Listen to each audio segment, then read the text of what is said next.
క్రీస్తునందున్న ప్రియులకు ప్రేమతో వందనాలు తెలియజేయుచున్నాను. సెప్టెంబర్ నెల 22వ తేదీ 2024. ఈరోజు దేవుడు మనకు చేస్తున్న వాగ్దానం ఏమిటనగా, కీర్తనల గ్రంథము 84వ కీర్తన 11వ చరణం. యెహోవా కృపయు ఘనతయు అనుగ్రహించును, యథార్థముగా ప్రవర్తించు వారికి ఆయన ఏ మేలును చేయక మానడు. ఆమెన్.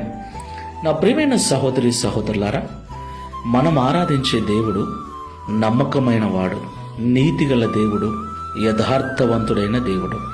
ఆయన వల్ల ఎవరైతే ఈ లోకంలో నీతిగా, నమ్మకంగా, యథార్థంగా జీవిస్తూ ఉన్నారో వారిని నిశ్చయముగా దేవుడు ఆశీర్వదిస్తాడు.